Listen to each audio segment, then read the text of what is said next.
And we're not counting those ones? not as 20. That is on ours. That's theirs. Welcome to Conscious Guys Get Laid More. Eventually. Episode number 20. Whoop, whoop. Oh, baby. 20 baby. episodes, dude. I know. What's our 1/5 of the way to 100. That's good. That makes good. me feel good. Don't know why. I want to get to 100. Like, that would be amazing. Seriously. We'd have a century party. Oh, wow. What we should plan it now. What We should we should do? totally plan it now. We have to I don't have, let's throw Black a tie. party. Ooh, you want to do formal black tie? I know you know some people with some boats. Maybe we could get them to invite us on a boat and we could have a century party on a boat. Black tie, champagne, everything. The conscious girls could come. Let's do it. Yeah? I'll see if I can pull some strings. I'll get the boat. Pull something. If we can't pull the boat. All right. 100. But we should have like people come and join us, don't you think? Oh, for sure. Oh, so I have to not just get permission for you and I have to get permission for and the 6 listeners. All 6 listeners we have. Absolutely. We heard that Eric Nelson now listens to us. Lord Eric Nelson. Lord Eric, doesn't he have a boat? He does have a boat. Oh shit. Hey, Eric. Thanks for hooking us up, dude. I appreciate that. If you're still a listener at 100. When did we start this? What month? Do you remember? I don't remember. We can look it up though. Wow. It was in 2021, right? It was this year? I believe it was, yeah. Toward the beginning of the year. March, February, March, something like that. So we got about 5 months and 20 episodes. Mm-hmm. Okay. Is that right? Damn. Okay. We've been booking it. That's way cool. Better than the Conscious Girls Drink Champagne. I don't know how many episodes they have, but they've been together for years. Yeah, I think they're in the 50s, but they've been together for years. We've been together for months. We could catch them. We will and catch them. Yeah. Well, want to dig into some shit? Let's dig in. 100 is coming fast, bro. Yeah. So here's the this is going to tie into so many things about me. Okay. And I have such difficulties with this concept. It just permeates in different areas. So I hate posting on social media. And it's not because of social media. It's not like, oh, social media, it's a time sucker and all that. That's not actually why I hate posting. I hate posting because I get so freaking nervous. What do you get nervous about? In my head, when I take a picture of something and I have a thought of, oh, this could be a great post. Mm-hmm. Immediately it goes to, is this going to be cool? Am I going to say this thing right? Is it even funny? If I have to do 4 sentences to say the joke about the picture, do people want to listen or read that? Or is this only done well in person if I'm talking it out? My mind gets so wrapped around the axle that I then don't even take the picture or whatever it is, and then I don't even try to attempt a post it. Wow, dude. Yeah. That's a lot going on. There's so much going on. How does that tie into all the other things about you?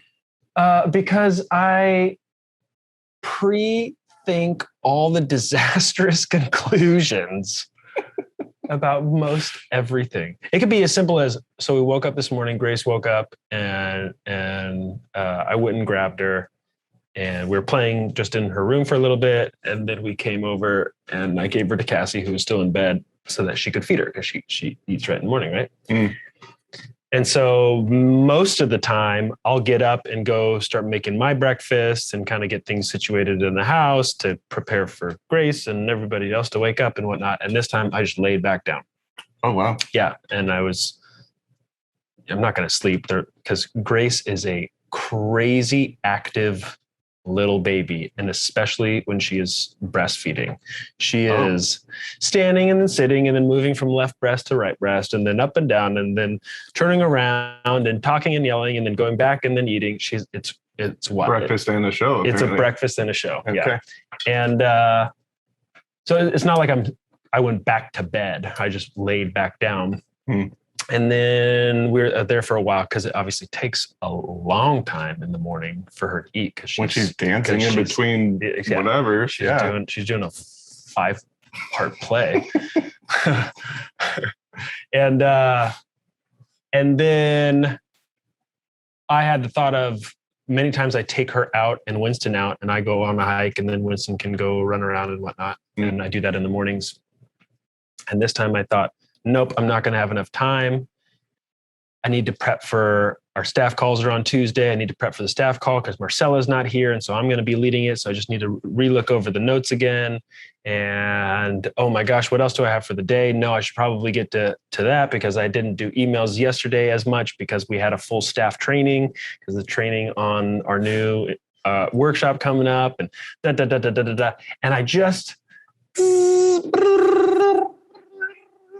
That sounds exhausting. Yeah, it's like the old school airports that have the flipper, you know, the where the signs like actually rotate. Yeah. You know what I'm talking about? Yeah. That's what it seems like my brain is doing. And most of the time, if it gets into that stage, it's not about, oh, what are the wonderful possibilities? It goes to all the ways that we can't.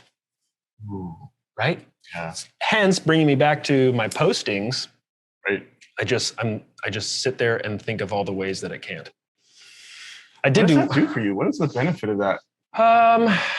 Is it protecting you from something? Yeah, it's an easy way to hide. What are you hiding from? So with the postings, which this is everywhere. With the postings, it is. Is it over here? What's that? Is it over here? Is it under here? What are we looking for? You said it's everywhere. I'm just wondering where it is. Get out of here. For those of you not watching us, he just looked under my armpit for where it is. As I said, everywhere. Oh my gosh. Yeah, that didn't even faze me. I wasn't even worried about it. This is not about you, Andy. I'm trying to talk about me, and you're taking the stage. Okay, I'm sorry. Go ahead. Would you like to share? Not yet. Nope. So I'm nervous that I will be embarrassed by how I show up. And so then I don't show up at all. Mm-hmm. So that my mind comes up with this rationale of, well, if you don't show up at all, then you can't be embarrassed by what you presented. You've been working on this one for a good time. Oh man, this one Good while. This one goes back. This is deep rooted. This is like your Beyond Reasons one. Right? This is a version of my Beyond Reasons, 100%. What can I do? I know, and there's times when I work on it and I get it really well, and then other times that it starts to flare its head up. I think it's definitely flaring itself up right now because there's so much happening in the business. Like the business is up leveling. Up leveling, maybe a weird way to phrase it. We're evolving. Mm-hmm. Right? With all these online products, they're kick ass. I mean, the way what Cassie is writing and then what Michelle is emailing people and what Mark is leading is freaking phenomenal. There's over 100 people in our masterclass today. Nice. Yeah. And there's constantly upwards of 50, 60, 70, 80. And we're only sending it out to like a couple thousand people.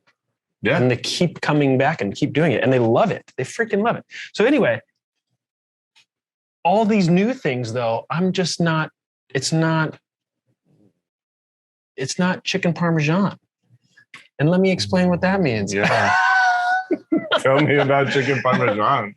That was my go-to meal whenever we went out to an Italian restaurant. I wouldn't even look at the menu. It's just, I'll have chicken Parmesan. Thank you very much. Just because it's tried and true. You know it. You don't got to question it. It's just a good hunk of chicken, nice amount of cheese, and then a little pasta on the side. You don't have to think. You don't, because it's got everything. It's got everything. Isn't that in a movie with Billy Crystal? Chicken Parmesan? The chicken Parmesan. Oh, I don't remember. It was a love story.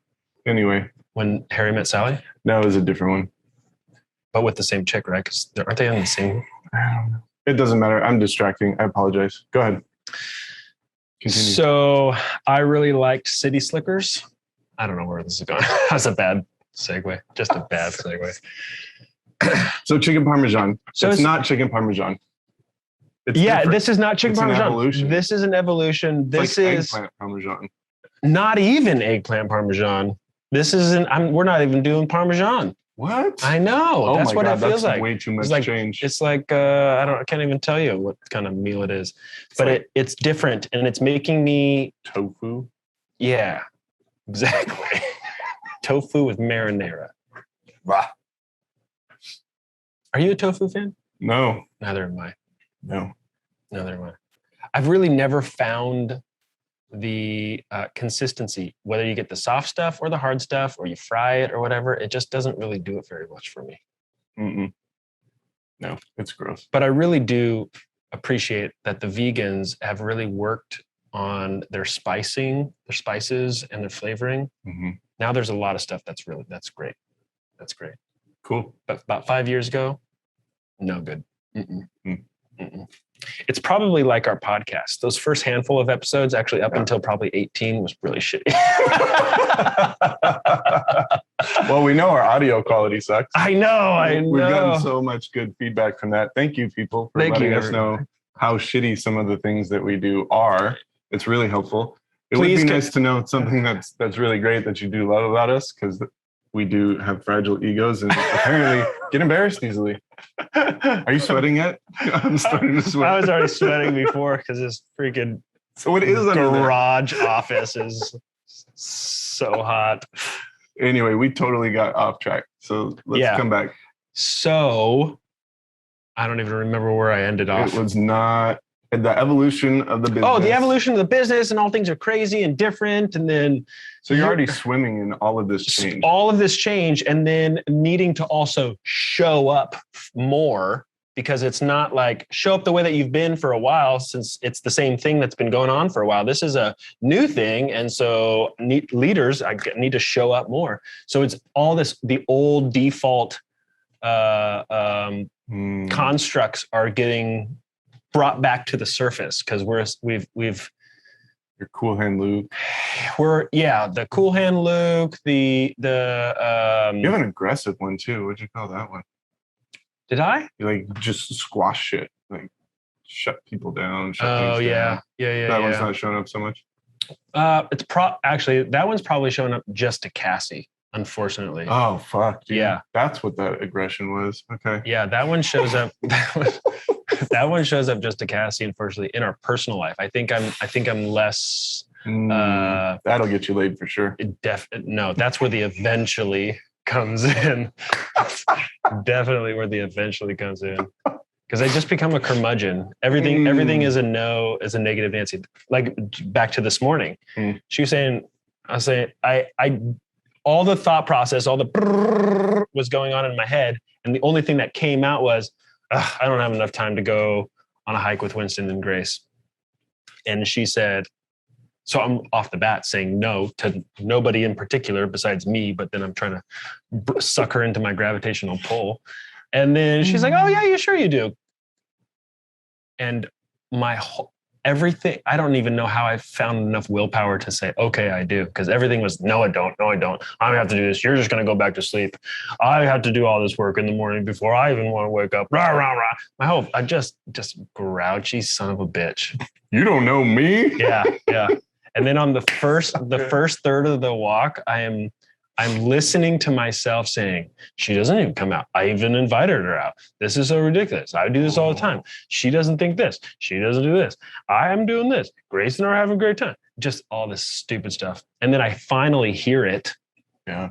And it's been a couple of days. When was it? I think it was last week that I was doing that same thing on a hike. So this is the same fucking routine over and over again on the hike. And I had this moment of, I'm done. I'm done with this.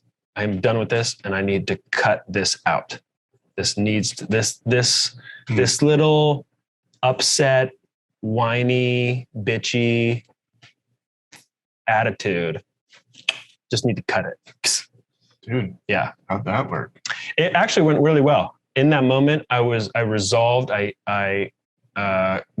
Grace and I threw sticks and we kind of yelled. Oh, cool. I did most of the throwing and most of the yelling. She just watch. And then I said, I did two things. I forget what the second one was, but the first one was, why do I enjoy myself? Mm-hmm. And why do I enjoy my situation? And I talked myself through that to genuinely come to a place where I was enjoying my attitude. I'm confused just a little bit. Okay. So you had this attitude, you resolved to end it. You're throwing sticks and grunting. And now you're. God, I sound like a caveman. Yeah, you totally do. But, and so in that moment, you're asking yourself, what do you enjoy about yourself? And what do you enjoy about your attitude? Is it the attitude you resolve to get rid of, or is it something else? No. Yes, so I'll give you more context. Okay. I realized that I may have jumped a gun.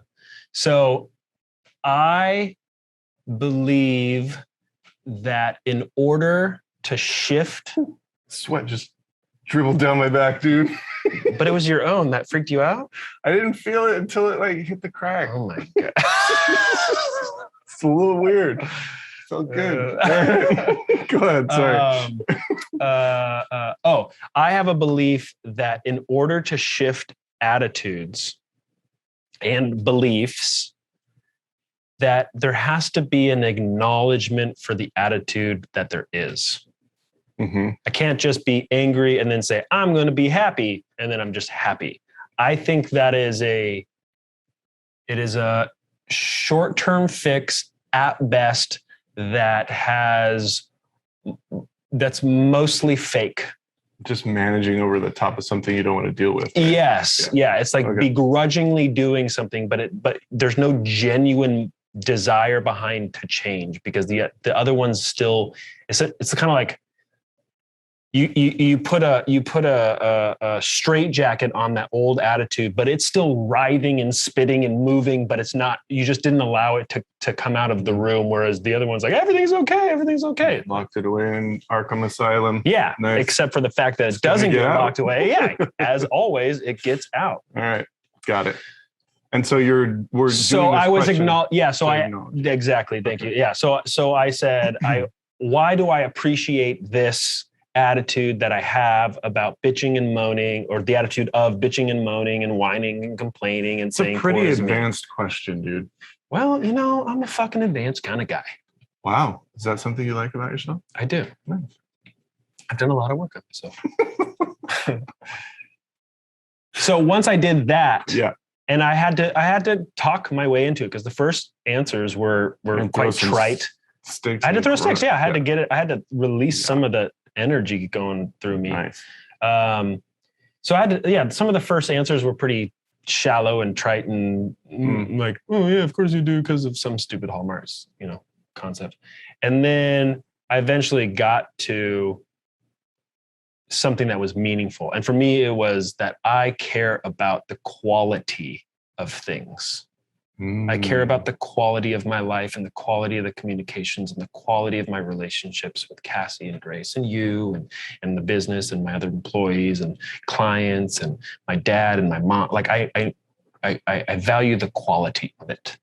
And so not just to have it. This attitude was letting you know something about the quality of your relationship. Exactly. Yes. It was wanting to maintain the quality even when there was a part of me that didn't want to do it. And I was bitching and moaning about the discrepancy between the two. I want this quality, but I only want to do this. It's like, no, enjoy the fact that you want quality. Me saying this to myself. Yeah. And once I felt that, there was a slight release of the tension.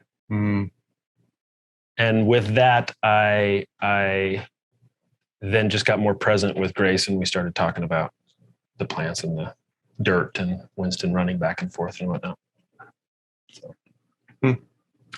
So when you get into a mode like that, because I walked in to do the podcast and you were a little grumbly, felt a little low to me energetically. And so it doesn't sound to me as if it's like a one and done. Like this is a practice. This is something to continue bringing up. as inspirational as it was, like I got goosebumps from your explanation just now. Like that wasn't me. That was the sweat going down your butt crack. Woo! It doesn't hinder anything. Just distracts for a second. But I mean, it to me, what landed was like you came back to a value that you have, or that you were realizing or getting reconnected to. Yep. And that reconnection takes effort, just as much effort as making time to go for a goddamn walk with your daughter and the dog. Right. Exactly. Yeah. It seems so unfortunate, but it's just the way that it is. So there's no reason to bitch and moan about it. Is that when I need it the most is when I have to exert the most effort to get it. Like when I'm in a good spot, I don't have to do the work necessarily to reconnect to the values. I'm already probably living by the values, which is why I'm feeling good about my life. When I'm not living by my values, and then I'm, for me, I get into my curmudgeon-y, low melancholy self. That's when I have to do the work to reconnect to my values so that I live in alignment with it, so that I feel good, but I'm at the lowest point of my desiring to expend energy towards anything. I'm in a woe is me, poor me. That's me personally. Cassie gets into she has energy that goes into anger. I go into sadness and melancholy. But yeah, so back to your point it's a game of first discovery and then developing the skill. I think always continues, and then it's in some form, though I don't want to make it sound that it's like easy. It's a game of maintenance. Constantly bringing it back to, and in order to make it not rote for me, I look at it from different angles and different aspects of my life. But mostly my life actually just brings up the different ways in which I need to look at it. It's like I wasn't thinking about values and then running this new evolution of productive learning. But, 2 years ago, I wasn't thinking of an evolution of productive learning. I was just thinking of let's see if we can keep growing at a clip that we were growing at. A whole bunch of stuff got brought up when Cassie got pregnant with Grace, because we have a shitty track record of of getting pregnant and our end goal there. So that all gets brought up again, and then getting the results you wanted. And then we got the results that we wanted. So, yeah, it is. It's a re-looking at it. Nice. Kind of speechless. Has me pondering. My mind likes to go into like whatever vault and corners it has and kind of search for areas where I can relate. And I'm sure there's plenty, but you keep bringing up this idea of a value-driven life and how important it is to you. And it seems like you're framing your experiences and how you show up to align with your values to enjoy your life. And that's how you do it. And I don't know how everybody else does it. I like to think that I have some sets of values, and when I'm in alignment with it, I enjoy my life and myself better.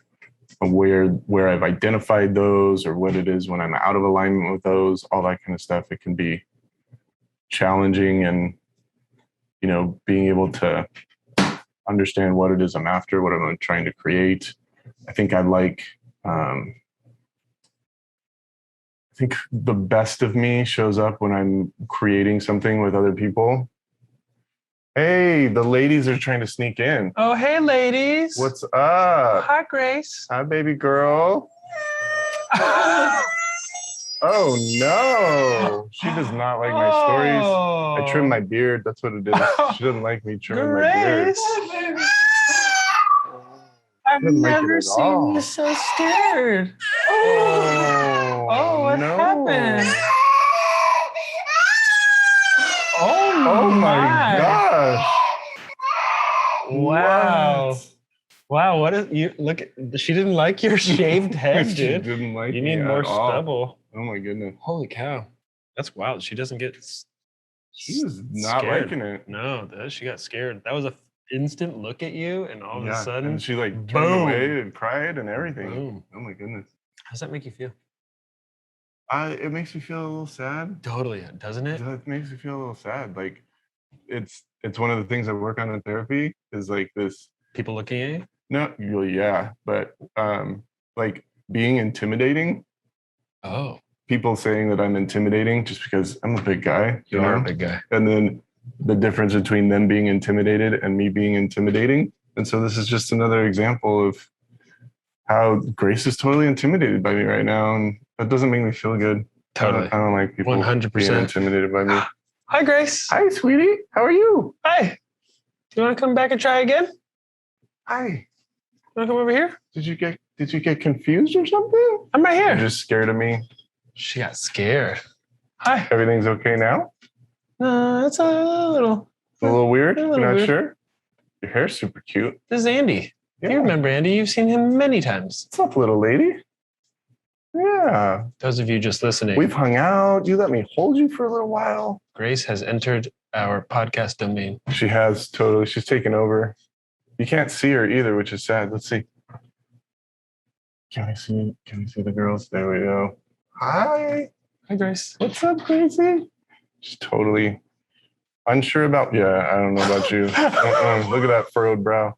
Dude, she's so reactive, expressive. That's what the word I'm looking for. Super expressive. She's like, it's just hot in here. I just don't want to be in here. That's just probably what she You want to say hi? No, you're not like that. Dude, you're like so independent. You can sit up, move your head, She can do make a lot your of own things. expressions, yell and scream when you're afraid. Dude, that's amazing. And then like, it's over. Yeah. She screamed and then now she's fine. Now she's fine. Yeah. She didn't die. That was cool. She's still confused with you. What's up? Give me 5. Yeah. No? Look at that. Woo. Oh, I so want to make. She's like, I don't know about you. Yeah. Yeah. Look at that courage. Such a courageous little girl. Yeah, yeah. You're badass. Yeah, yeah. Okay. Well, we wanted Almost to a just smile. jump in on your podcast. Jump in on it. That's right. That was a way to jump in. Bring it up. And then, I was just thinking babies cry for no reason. So it's kind of fun to look at what was the reason that we projected onto this completely neutral little experience. For sure. Right? That's what Andy was just talking through. Yeah. Working. Yeah. Babies are empty and meaningless. I don't know about that. Life is empty and meaningless. Oh, Jesus. Cassie's still in an existential crisis. I'm always in an existential crisis. Sometimes I'm dealing with it better than others. You're doing a really good job right now. Right now, I feel good about it. That's right. I'm in the abyss. You're owning it. Yeah.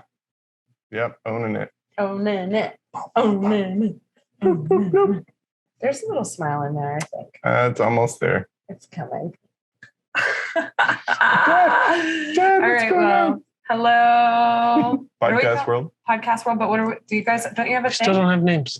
Gatos Locos? Did we not land Gatos on that? Locos. Locos. Oh, we're just going to Gatos appropriate. Locos. I got those locos. It's like, wow. Bloop. Bloop, bloop, bloop, bloop, bloop. Yeah, this is just a big. Oh, look at that. She's almost smiling now. Bright eyes. Look at how bright those eyes get. So she is into you. I don't know. She just. Boop. What's up? You want to say hi? You want to say hello? No. This is such good podcasting material. I know, right? Because anybody listening can't see. We love your any feedback. of the. You could just let us know what this experience is like for you. That'd be great. But Yeah, our audio should be really, really good because we have little lapel mics this time. oh yeah, good. Okay, good. Hopefully. Yeah, My audio is probably not that great, but I bet you could hear a screaming baby. we totally could hear the screaming baby. Okay, good. Okay, well, carry on. Carry on. Thank you, ladies. You gotta be in the picture. There we go. Nice. So, yeah.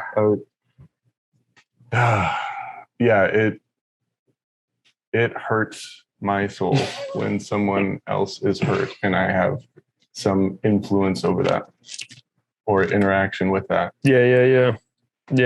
Okay. But that distracted us from what we were saying before. Mm-hmm. So you are thinking about the values-driven life that I brought up, that I've been bringing up, mm-hmm. and how mm-hmm. how I am. Oh yeah. I was getting to the point where I really value being collaborative and creating things in the world. Mm. And so working with others, having an impetus and an exchange and feeding off of other people's energy and contributing my energy and effort and making new things happen or different things happen. I think I really enjoy that. And that's what I love about life. And it seems like I'm trying to understand how, if that's different or similar to the way that you're looking to enjoy your life through the values that you have and aligning with those values. And it may just be that collaboration and creation are two of my core values, and aligning with those is really important to me. That's what it sounded like to me. Mm-hmm. When you don't collaborate, when or why don't you collaborate? When I feel like a victim, kind of, when I'm on the drama triangle. Yeah. So when I'm either feeling sorry for myself or I'm angry with someone or feeling like I've been taken advantage of, like I tend to shut down or withdraw or blame, do those kind of plays. And at that point, I'm just like, yeah, this is out of alignment. Right. And then when you don't, how do you feel about not doing it? I mean, you're in the victim-y state. Yeah, the victim-y state, it just feels, I feel off. I don't like myself. I feel anxious and weird. Like there's some kind of communication that needs to be made outward, right? So I think that's the collaborative piece. And it doesn't always have to be, what I'm realizing is I don't always have to do, what am I trying to say? I don't want to collaborate with everyone. Like there's certain relationships that are meaningful and important. Like creating this podcast is important to me. I like doing it. I think it's a lot of fun. I get to learn about myself and get better at whatever. Casting out your pod into the world. Yeah. So what does this have to do with what you're talking about right before the podcast about saying no? Kind of. So connect me with that. So I'm still confused a little bit about if collaboration and creation are some of my core values, when is it okay? Like when do I give myself permission to say, no, that's not really what I want to be collaborating on or creating, or that doesn't fit with what I'm working on right now, or that doesn't, like, there's things like I can do some things, right? Several things, but not everything. And so which of the things that I get invited into or that I think may be interesting do I get to give up and move away from? I've had trouble doing that. And a lot of times the way I've ended my relationship with things is just, I don't like it very, very much. It doesn't feel like a collaborative ending. Because you made a hard no and then it was done? Either it's a hard no or I ghost, I guess is the term. Like I'm gone. Like I don't respond. I don't feel like I don't want to have to justify myself, and I feel defensive. And so I get into a victim-y state about the ending of something. You know what I mean? Mm-hmm. It's weird. So are you doing that? You brought this up right before the podcast. Are you doing that somewhere right now? Yeah, I am. I got invited to do a workshop and I don't want to do it. You don't want to do the one that I'm thinking about? Yeah, probably. I don't want to do it. Oh no. And I'm like, I realized it yesterday when I was like, I realized I was looking for a really good reason why I couldn't. I was hoping I would have a reason that I just couldn't. Like logistically, it wouldn't work out. So I wouldn't have to just say, I don't want to do it. Karen, do you have something going on this week? Do we need to go see your family? Don't we need to like fly 1,000 miles away so you have an excuse? But it's just really weird and it's really uncomfortable for me. Oh, yeah. Got it. Okay, so you got asked to go to this workshop. Yeah. Did you say yes to it, or what did you say to it the first off the get-go? I said I've got to. It sounds good, and I need to figure out if there's some conflict because I don't have everything on my calendar. That's such an awesome way. I need to find if there's a conflict. I'm going to start searching around. Maybe it's in this closet. Is it under here? Is it under here? That's right. It's everywhere. I feel so out of alignment with that. And it was so cool that I realized it, but then now I've got to make a communication. Got it. Well, I'm super curious. When did you said you realized yesterday that you don't want to go? How did you come to that realization? That's cool. Because I realized I was looking for a reason to say no. Oh, so I was searching for the reason to say no. I didn't have it. You know what I mean? And it had to be a really good reason that didn't just mean I don't want to do it. Got it.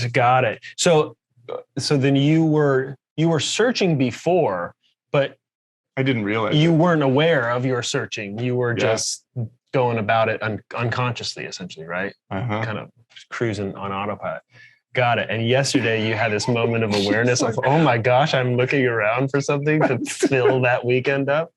Oh, that's hilarious. That's such a great insight, though.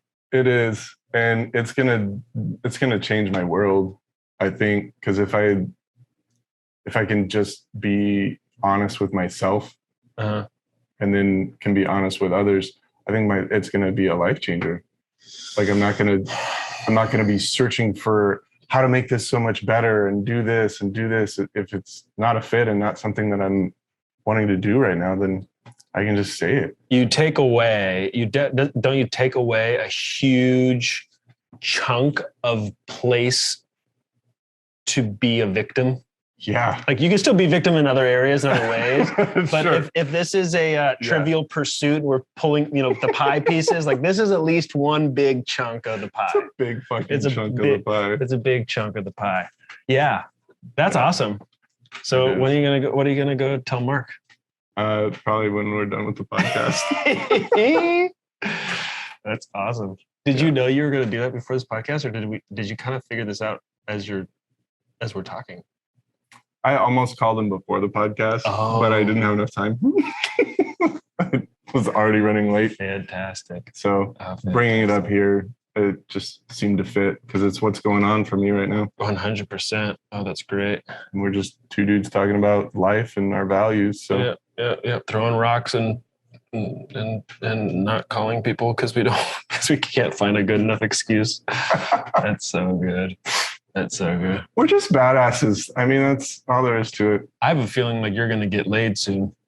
That would be awesome. Dude. That would be.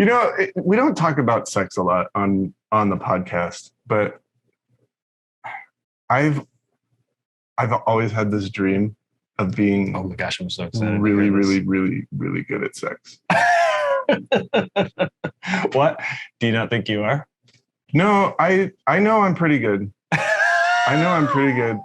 And I'm a very generous lover. And so that scores big points. And what I would really like to be like where I feel deficient is in the 2 minutes is better than 1 minute kind of category. And yep. I don't want to be a victim to this anymore, but I think part of like how I've tried to play a guilt trip on Karen, which is really shitty, but like if we had sex more often, I could probably last longer. Totally. I mean, how many guys? I don't know that she wants me to. But it's just like, fuck. Wait, that she wants you to last longer or that she wants you to have more sex with her? Yeah, I don't know. I'm not sure. Like we haven't really talked about it. So maybe that's another conversation to get to have. Yeah. Yeah. I mean, hasn't that thought gone through every guy's head? I'm not alone, thank God. Fuck. No, So not great. alone. Not alone. Yeah. So, I don't have, I haven't read the book yet on how to last longer, so I have nothing to say about that one. I hear there's blue pills that just keep you going, but Karen's afraid of them. Why does Karen need to be afraid of them? You're taking them.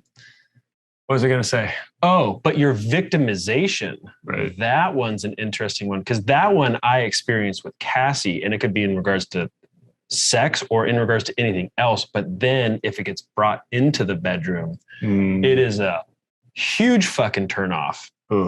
Like, for example, my mopey melancholy bullshit. For some reason, Cassie's not turned on by it. That's not sexy. I don't know. I thought people would want to get down with Eeyore. No. So, and it's so wild it's not wild. It seems so logical. Mm-hmm. And it's such a weird, chain of events is when I'm in a bitchy mood and melancholy mood, it doesn't turn her on.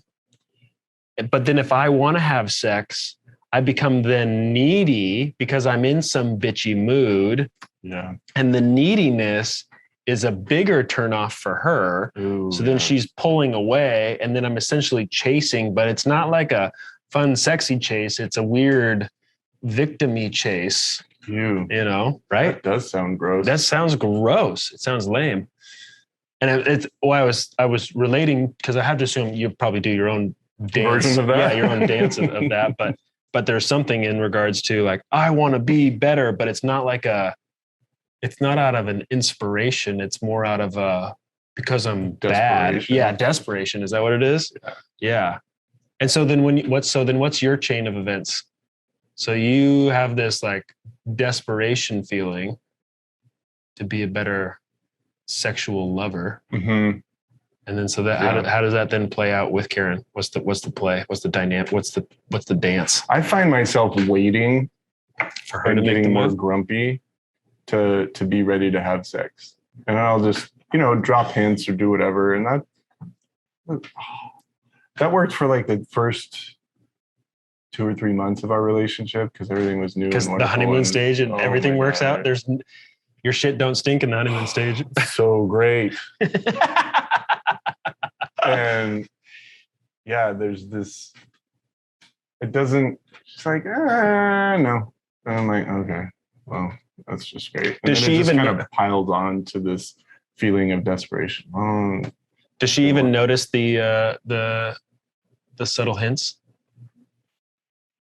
I don't think she notices all of them. I come out and ask her, "Hey, do you want to have sex?" And she's like, "No." Yeah. I'm like, okay. Got it. Retreat. Yeah. Okay, fine. No problem. But really, it just adds into that bucket of. But I think where it's better. I don't even know. I want to give myself credit for even asking, rather than trying to drop subtle hints. Go ahead. I think there's another way to approach it that would be more in alignment with how she could feel love or feel some intimacy, and so that the intimacy could build toward the sex rather than just the idea of sex. Does that make any sense? It makes sense, and I think it may be a recipe for a little bit of a setup. Great. Let me in on what you're seeing. Because you're looking to create a response out of her. Oh, yeah. Okay. And I think that then sets an expectation on somebody that may or may not be known, and therefore that expectation is all of the control is outside of your hands. It's outside of you. It's in her. And you were coming from a place of desperation. So I think the move would be, how do you deal within yourself the feeling of desperation? And for me, it would be, how would I deal with the feeling of being melancholy and ho-hum grumpy?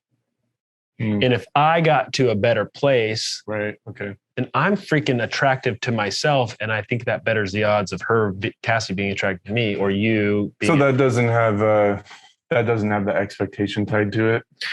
No, because that's where it's like the slippery slope, right? Yeah, like if I'm going to do better so that then I can. That's still coming from a place of desperation. It's still coming from this. They're in control of my well-being, and at that point, take it into your own hands. Precisely. I see what you're saying. So it's funny because there's that.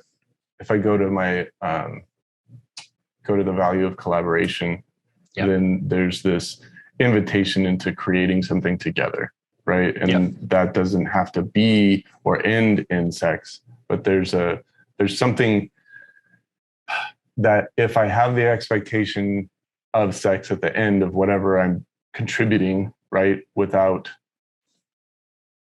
there's still something that's tied there. But I get your point, right? I want to create a life with Karen. Yeah. And my contribution to that is more than trying to get sex out of her. Yeah. And so when I'm feeling desperate, then it's not necessarily that sex is going to be the answer, but that's what I want. Yeah. Right. But there's other things. So my relationship to my desperation needs to shift, or at least enlighten a path towards something that I find more valuable or that I want to create. Yeah.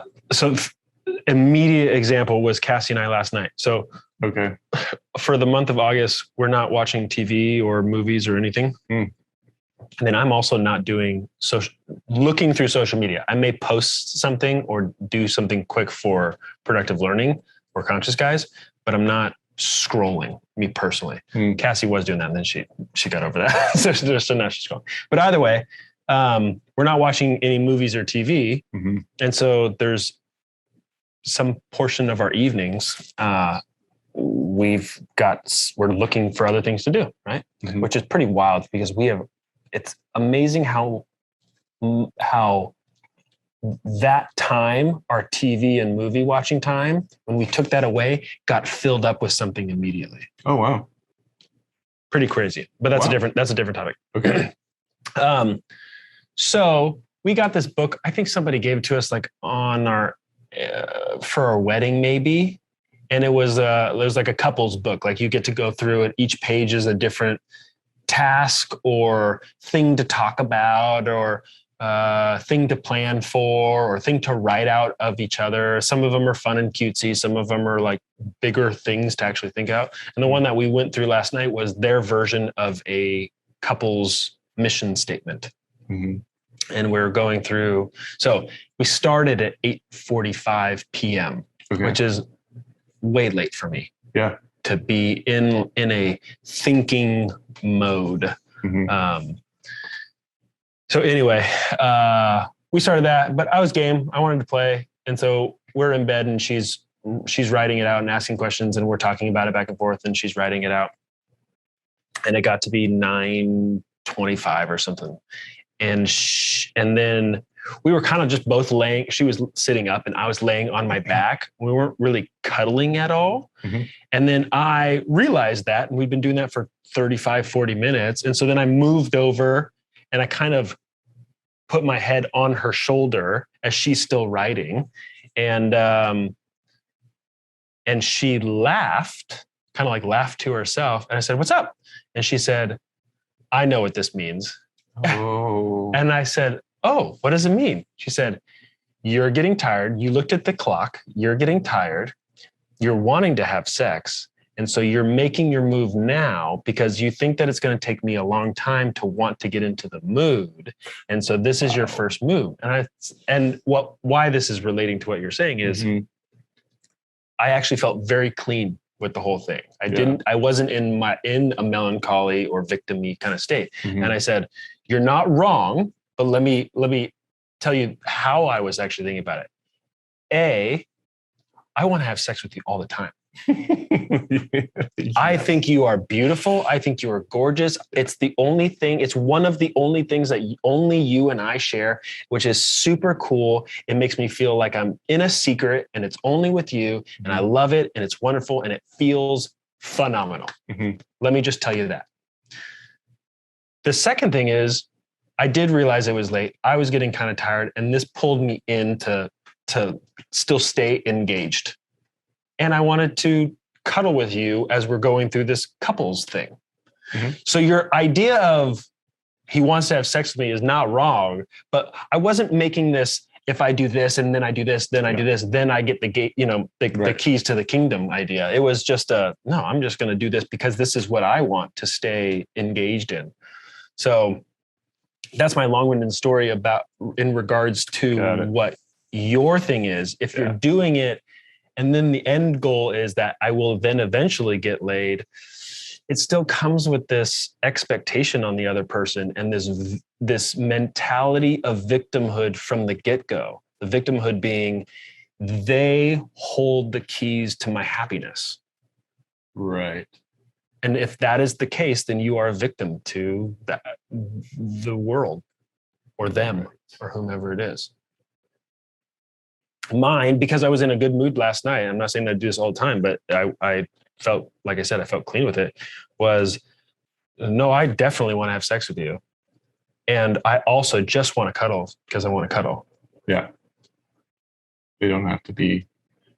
One doesn't have to tie into the other. Right. For sure they can, for sure they have, for sure they will at some point, but not this doesn't necessarily mean that. It wasn't a causation thing. You weren't stacking up the dominoes. I wasn't stacking up the dominoes. Yeah. Once you start stacking up the dominoes, I think that pressure is felt. Mm-hmm.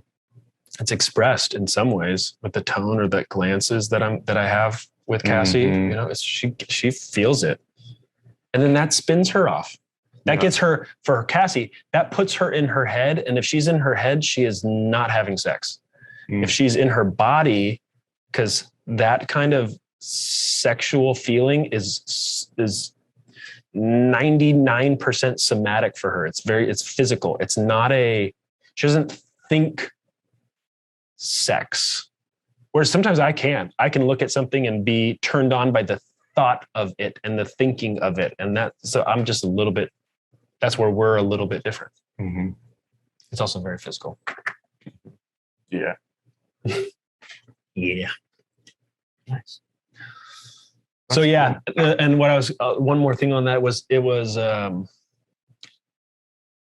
it's that subtle nuance difference from a want to a need. What do you mean? The desperation was a need. I see.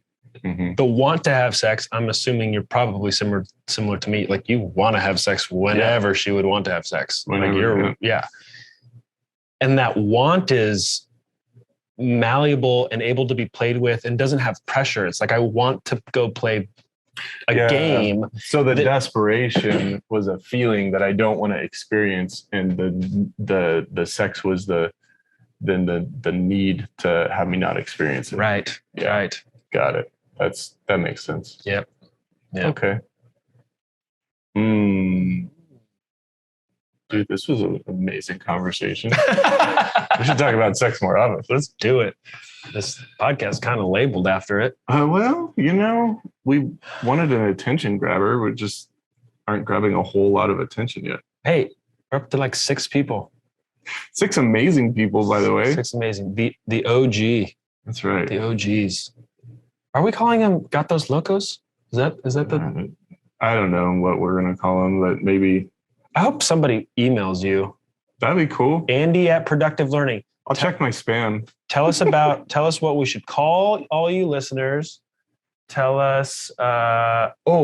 We also got feedback that our logo, our the emblem or whatever you want to call it, the picture on Conscious Guys Get Laid More for the podcast is lame.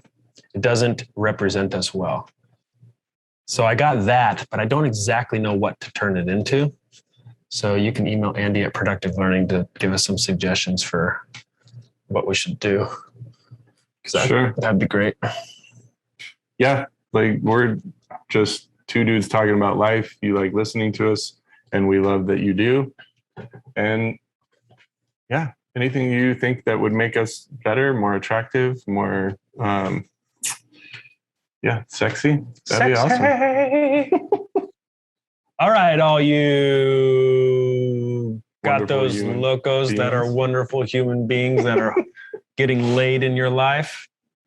We bid you adieu. Bye-bye.